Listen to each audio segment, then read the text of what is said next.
Ladies and gents, welcome back to High Top Sports NASCAR. It is time for the Great American Race, boys and girls. We're going to have ourselves a show ready to rock and roll, give you our thoughts, our predictions, who gets it done today. Kyle Busch seems to be a heavy favorite at the moment. I think at this point, people are just wanting him, just trying to will him into victory lane. Obviously, has a great qualifier, looked fast. A lot of fast cars out there, the Penske's, the Fords, and you always got to keep a lookout for those Hendrick cars. We're bringing Cowboy Ty here with us today to discuss how this thing is going to shake up. Ty? Listen, I'm picking the guy who's dead last on the grid, Chris Buescher. Busher. From Yeah. dead last to the front. It's going to happen. So I put a couple of bets in, and Busher was one of mine. Love the orange 17. Looks really good. We got a lot of reverb with your mic right now, Ty. But yeah, I don't hate the pick. The RFK cars looked really fast. Brad Keselowski, obviously with his injury, looked really good. Obviously, at the qualifier. Ryan Preece is another one to keep an eye on. He's always fast at Daytona too. But I, I mean, my bias is going to go towards Kyle Busch. I mean, there's nobody I want more to win that thing. Look, my four. I guess I got four picks, which is probably unfair, but it's going to be Kyle, then probably Hocevar, Blaney, and then Busher are my top four. I feel like I can't go wrong with those four picks. It's just a big one, right? We were talking about it last night. Austin Hill wins the Busch Series, which that guy is an absolute phenom on the drafting courses. And look, like obviously we always say like there's a lot of luck that comes to Daytona. You don't get lucky, what, four times now this cat's won it? I feel like I can't watch Daytona without watching Austin Hill win it. I thought Jesse Love was going to get it this time, but just his ability to block and when he's up front, he does a great job when he's up there. And his patience. Jesse Love in his post-race interview nailed it on the head. He's like, I have to be better at my patience. And you know, it's funny. I was watching, kind of transitioning to the Busch series really quick, or the O'Reilly part series. And when I can't remember who was coming up on the outside, but basically he was going to squeeze Love in the middle. I was like, Love, you better hop in front of that line. You better hop in front of that line. He hops in front of that line and then kind of loses all momentum. He just didn't have the juice to hop in front of that line. He probably sticks to his line, continues to push the 8 pilot car, probably would have had more success. And he said that. He goes, I probably should have waited. And it's like catch 22. You don't know. But I was thinking the same thing. I was yelling at him for he needs to get up. And then he moved up. I go, fuck, maybe he should have stayed. I mean, Austin Hill just does a very good job when he's out front of switching lanes and keeping the momentum off of the fast lane. He finds out what the fast lane is and he moves up and he just does a good job of keeping himself out in front and keeping away from the big runs that can get you if you get too far out in front. So good for him for doing that, and he's just really really good at it. It's part of who he is. So Yeah, it'll be interesting to see both those guys race for obviously Richard Childers, and both of his rides right now are taken between Austin Dillon and Kyle Busch. Kyle Busch's contract comes up to an end this year. I think they probably I think Busch finds himself in a similar situation he did at JGR where your ride was coming up. He had Ty Gibbs, up and comer that was ready to rock and roll, and Joe Gibbs racing, and essentially he's like, hey, your spot's done. You know, we've got my nephew coming up, so or grandson or whatever Ty Gibbs is to him. But I feel like this could be happening. Austin Hill and Jesse Love, you can't keep those guys out of the Cup Series for too long. I mean, Jesse Love just won a championship last year. Connor Zilch obviously had a phenomenal season, but obviously he moves up. If you're loving and those guys, and Austin Hill has been pretty dominant. Hill's much better, I would say, on just the drafting courses.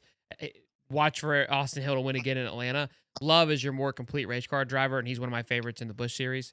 But heading into today with the Daytona 500, and you and I were talking last night, man, the 500's kind of lost a little bit of its luster in the sense from a racing perspective. Obviously, it's still the Great American Race, and you love to watch it, and it's an absolute blast. But because of the big wreck, because of just the absolute chaos that ensues, like, is it fun? Yeah, but if you enjoy pure racing, it gets annoying. I was getting annoyed last night with it of like, dude, can we just keep this shit on the like? I love when it goes 4 wide and it gets wobbly, but it's like, can we hang on to it? Like, people are getting knocked out of the race cars for no reason.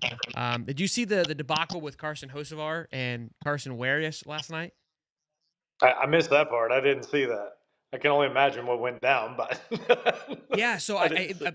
no, it apparently happened after the race, the checkered flag, that Carson got a little bumpy with Ware, and Ware then approached Carson of like basically kind of pissed off that he was driving so aggressive on the last lap, and Carson basically was like, "I get paid to race cars, bro. Like, what are you doing?" And Carson was playing like the poor man's card of like, "These guys don't have the money. Either just be wrecking cars. And he's right. I get where he's coming from. Carson's a bit aggressive, but it was kind of like he tried to like he got kind of blowed up in his face. It was funny to watch. And then again, Carson Hocevar flicked him off. I think it was because he was kind of being a puss. Carson was like, "Yeah, our game plan was to wait and see if the big one was going to happen." It's like, bro, you weren't racing. But I didn't see any of the footage of Carson running him off the track. I don't know where, you It know. had to happen in the back at some point because they were Yeah, pretty much in the back all night. yeah, So it had they to were happen just back then.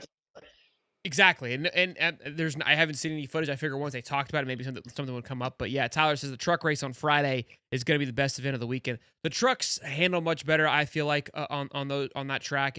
Last night wasn't horrible. I felt like Austin Hill is just so good that he kind of, I would say, took maybe some of the excitement, and obviously it got wobbly at the end there. But yeah, to finish 4 wide the way the Truck Series did, that's what you hope for. That's how Atlanta, in my opinion, finishes all the races. I think again, I keep saying Atlanta has that thing dialed in. It's one of my favorite tracks to watch. But it's gonna be the Great American Race. A lot of names out there. I put a lot of bets in today, boys. Okay, you want me to give you a full list of who I put out there of who I Buddy, wouldn't I'm mind, excited to hear that. seeing get it done. And they didn't move the race up. If you guys didn't know, but it starts about 20 minutes here, which I'm excited about given the obviously the big storm that's coming. So good on them for noticing what's at hand here. So I got Mr. Busher, 3 to pay 93. Ross Chastain, love my Trackhouse guys. Chase Briscoe, the guy's fast. Always, he's won the pole last year, second on the pole this year. I feel like he's somebody that if he's around at the end, he's got a great chance to win. He always does great on these tracks. Fast car, very good last year. I think had a lot of car issues that kind of got in his way. You don't know obviously what's going to happen, but I'm just thinking of guys that I know that have been fast all weekend. Carson Hocevar, that's just more of a fanatic pick, obviously there.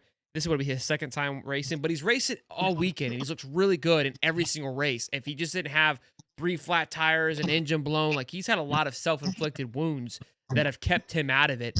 He could be someone to watch this weekend. Michael McDowell is an absolute animal, okay, on these tracks. He was my pick for the truck race. He had it all the way up until the end. He's somebody that's always there in the Daytona 500. He's kind of a low-key great odds pick for me.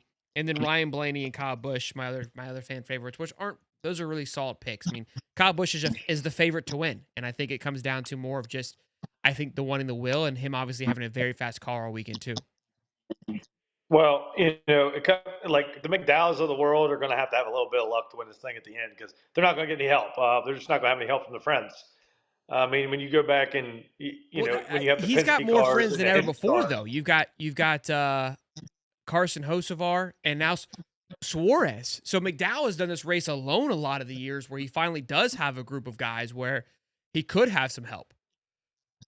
I mean, I'm not saying he can't have help. I just mean more likely at some point it's going to be 2 Gibbs cars, 2 Hendricks cars, 2 Penske cars at the end of that thing, and you're going to have to try to figure out a way to beat by. Like it just is what it is. I mean, Yeah. even RFK guys. I mean, they could be there too. So it's going to take a little luck for the like lower team to maybe win, but. We've seen it happen in the past. I mean, let's not get it twisted. It can be a guy come from out of nowhere and win this thing. Any I have a little thoughts? sneaky pick. Go ahead.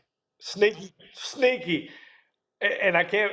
But Ty Dillon, I don't know if y'all watched him in the duels, but his car was getting it. I'm just saying, just colleague racing. I'm not saying they're great, but Ty Dillon looked like he was ready to put his nose in there, and I wasn't mad about it. That seems a wild pick there. Ty Dillon is probably the worst odds. Let me see. I think he might be actually. I think I It's gonna love be a big odds. That's why sleeper, you. super sleeper. I went to sleep when you said it. That's how much of a sleeper pick it is. So BJ McLeod is the least favorite to win, which that's a great story. Casey Mears, Ty. So here's who's behind Ty Dillon: Cole Custer, Noah Grayson, AJ Allmendinger, Riley Herbst, Jimmy Johnson, Cody Ware, Casey Mears, and BJ McLeod. That's who is less likely to win than Ty Dillon. In front of him is Zane Smith and rookie sensation Corey Heim has better odds than Ty Dillon. Boys. And are you just saying it because he has the same name as you? No, I'm just telling you. If Ty Dillon wins this race, I'm never doing the show with you ever again, and I'm never watching NASCAR for the rest of the year. That man. Well, that's the Daytona 500. I like Busher to win, but I do think that I think if Ty Dillon can stay out of trouble, he's gonna be there. He's gonna be there at the end. It's gonna be wild. You're gonna be like, It's holy. like I want Kyle to win this thing, but I've been in this position too many years now. I can't think of how many times Kyle Busch has came into this race being a favorite, and it's just obviously his experience. I think of Daytona similar to like the Masters, where experience pays off, but there is that random part at the end where because of the chaos that it can do, because of the big one, that's how you have like a Ricky Stenhouse that can pull one out, or right, like, or even a Graham McDowell when he won it a couple of years ago. Like, and Graham McDowell is obviously really good on the drafting course, so it's not necessarily a shot, but you have, and even on Austin Cindric. I mean, he's a Daytona 500 champion. That just doesn't really fit the vibe of, I mean, he's okay. I don't think he's that great, but Are you it, stuck with the Masters calling him Graham McDowell? what's that? It's Michael Bay. You keep calling him Graham Oh McDowell. yeah, He's Michael playing McDowell. golf. Yeah, You yeah, stuck on that Masters. yeah. It's lost the sauce over here. But it's kind of one of those tracks where obviously it does favor the ones that have been doing it for a long time. They understand it. They get the ebbs and flows. My point of it is that towards the end of the race, they're able to take a lot of control there. That was Austin Hill and Jesse Love last night. That experience pays off at the end, and so it's interesting too because people are like, hey, why don't you just ride up front? Why do people ride in the back? Well, the people they're new, like if you're Corey Heim, get your ass to the front as soon as possible. Get what it feels like to be up there. Try to run it. It's gonna be probably 75%, 80% throttle, but you want to get that vibe of what it's like up there. The guys like Kyle and others, they can ride in the back and be just fine. They know what it's like to be up there. Kyle's ran enough up there. He's seen it enough times, but that's what you see. You'll see kind of some nobodies leading the race in the beginning because the big guys want to try to avoid an early big one as much as possible. But that's kind of how I think of it. But yeah, it's gonna be a great race. I'm excited for it. Obviously, it starts here in about 10 to 15 minutes, so I'm sure they're doing a lot of great features. So I want to hop off and go watch all that anyways. But I wanted to give us our quick last minute predictions and thoughts before we headed into it. So Mr. Busher and Ty Dillon are your two picks. I'll give you a third because it is chaos. I got a I feel like you got to have a sleeper in couple. there. I mean, if there's a favorite that I'm picking, I mean, it's Denny Hamlin. I mean, the Oh, dude he's a machine. We just don't even talk about him right now. But Denny Hamlin is, to me, like if there's a favorite I'm picking, it's him. I like Busher to come from the back. And the question is will Byron keep fading the wrecks and try to do this again? That would be the most unbelievable feat. It a would be the only person three-peat. to ever win three in a row. Yeah, a three-peat would be nuts. I don't think it's being talked about enough, to be quite honest with Yeah. you, about the possibilities. If they talked about it, I saw a thing the other day, it was like, who needs this race the most? Like, who would impact I guess, their career? Obviously, Kyle Busch was number one. William Byron was up there because that opportunity to go three in a row would definitely put him as a staple in history. This would, if Denny wins, that makes him a four-time winner. Ryan Blaney, who's never won it, and you got to start putting Ryan Blaney into that conversation of the Kyle Well, Bushes. Blaney won it with Wood Brothers, I think, when he was really, really young. He won it in the 21 car. But I don't think he's ever won it with Penske, but he's won it in the 21 car for sure.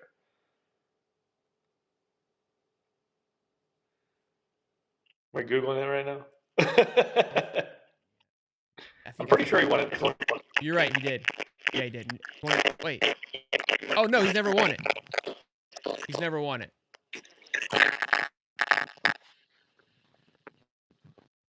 Yeah, he's never won that Daytona 500. So, back to my original thought.